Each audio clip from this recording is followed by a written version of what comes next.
Le cancer du col de l'utérus, lui, c'est un vrai monstre. C'est-à-dire, c'est un tueur silencieux. Tu vis avec lui pendant 15 ans avant qu'il commence à te montrer ses symptômes. Et quand il commence à te montrer ses symptômes, il est trop tard.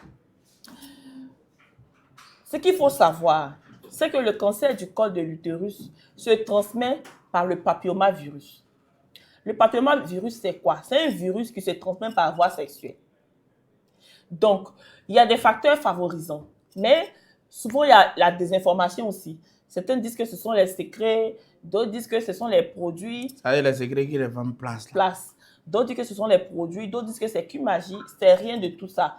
C'est un virus que les hommes transmettent aux femmes qui crée le cancer du col de l'utérus. Par contre, faire utiliser les secrets peut amplifier. Je vous prends un exemple très simple. La flore vaginale, c'est comme les gardiens de la femme. Donc, si vous détruisez, c'est-à-dire quelqu'un qui est un gardien de ton or, tu es venu déposer ton or dans une boîte, tu as fermé, tu as mis gardien. Quelqu'un est venu enlever le gardien. La personne a enlevé la grille. Forcément, les voleurs peuvent facilement atteindre. Ouais. Mais ça ne veut pas dire que c'est forcément ça qui donne. Ça se transmet par le virus. Mais en utilisant les secrets, par exemple, qui assèchent la paroi vaginale, les femmes ont l'impression d'être serrées. C'est parce que la paroi vaginale a été séchée. Normalement, la paroi vaginale lubrifie naturellement. Ces sécrétions-là ont été séchées. Donc, quand le monsieur entre, il a l'impression d'avoir vraiment une femme serrée et tout. Mais après, il y a les conséquences, ce sont les irritations. Et quand la femme est irritée, que le monsieur lui transmet le papillomavirus, elle va facilement développer ça. Il y a aussi les infections répétées. C'est-à-dire, tu as une infection aujourd'hui, tu t'en chez Fatou à la gare d'Abobo, tu prends un médicament, tu mets là-bas, tu penses que tu es guéri. Non. Donc, il faut surtout faire très attention à l'utilisation des antibiotiques répétés, sans ordonnance, sans prescription médicale. Si tu as une infection, même si ta voisine te dit « Moi, j'avais une infection, c'est ça là qui m'a guéri », il ne faut pas prendre. Il faut aller à l'hôpital. Si tu vas à l'hôpital, qu'on te donne une ordonnance, qu'une autre infection surgit, il ne faut pas réutiliser l'ordonnance. Non, il faut aller à l'hôpital. C'est très important. Il faut aussi se faire dépister. L'avantage aujourd'hui, c'est qu'on a plusieurs façons de dépister. Il y a ce qu'on appelle le dépistage du cancer du col visuel. Tu es à la maison aujourd'hui, tu es en train de regarder Magic Pro. Demain matin, 8 h, il faut aller à l'hôpital. Tu dis que tu es venu te faire le dépistage visuel. Normalement, dans les hôpitaux publics, c'est gratuit actuellement. Le dépistage visuel se fait au Lugol et à l'acide. On n'est pas encore arrivé dans les machines.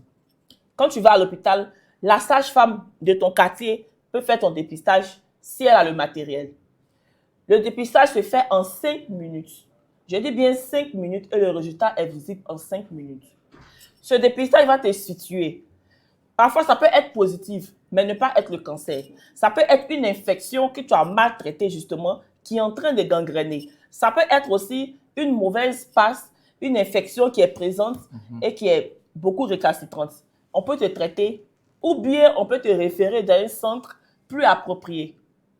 Et même si on te dit que c'est le cancer, il ne faut pas paniquer. Il faut te calmer. En Côte d'Ivoire, ici, le plateau technique est bien habilité à traiter ces cas. On peut traiter ça jusqu'à guérison sans séquelles. Par contre, quand tu restes chez toi à la maison, tu as fini de regarder l'émission Magic Pro, tu es resté chez toi à la maison, et puis un jour, tu n'es pas indisposé, tu saignes. Un jour, toi-même, tu sais où tu as ton âge là, tu ne fais plus menstruer, mais un coup, tes règles viennent, un coup, tu saignes anormalement, en ce moment, ça devient dangereux. Tu vas à l'hôpital, on est au 2e stade ou au 3e stade. En ce moment, il faut passer par les chimios, il faut passer par les périodes très difficiles. Et je vous assure que le cancer n'est pas rose. Parce que tu traverses une période où tu n'es pas vraiment en vie, mais le père, elle est vivant aussi. Ouais. Et c'est très difficile. Je vous assure qu'il faut faire un tour dans les centres des maladies infectieuses. Vous allez comprendre que rien ne vaut vraiment un dépistage. Il faut prendre juste 10 minutes pour faire ton dépistage. Et ça peut te sauver la vie. Ça peut sauver aussi la vie à ton entourage. Aujourd'hui, je veux m'adresser aussi aux hommes. Vous savez, parfois les femmes peuvent être négligentes.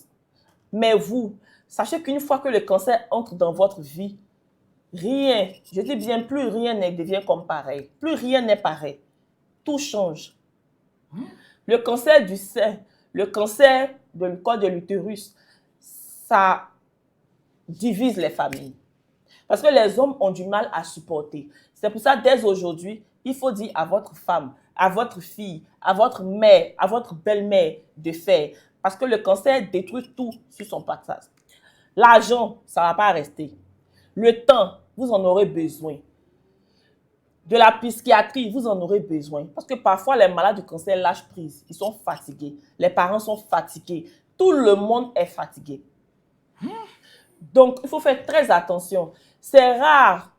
Nous qui avons suivi certains malades du cancer, il faut savoir que c'est rare de trouver toute une famille encore soudée à la sortie de cette maladie-là. Parce que parfois, le malade en veut à son entourage. Parfois, l'entourage lui en veut. Parce que certains n'ont pas le temps de rester à côté. Il faut changer les couches du malade. Il faut donner la nourriture au malade. Il faut utiliser les fonds. Il faut faire les cotisations familiales. Il faut. Ça détruit tout sur son passage. Et il faut faire très attention. Parce que parfois, le malade lui-même se laisse aller. Puisqu'il se rend compte qu'il a une charge pour sa famille, pour son mari. Parfois, le mari même, il a déjà laissé. C'est-à-dire, la dame est encore vivante, mais lui, pour lui, elle est déjà partie. Donc, lui, il est ailleurs. Parfois, les enfants sont fatigués. Parfois, d'autres sont obligés de laisser le travail. Et vraiment, il faut se faire dépister. Que ce soit du cancer du sein, que ce soit du cancer du col de l'utérus, il faut le faire. La palpation, tu peux le faire tous les jours. Quand tu finis de te laver, tu es couché, tu te pommades. C'est très important.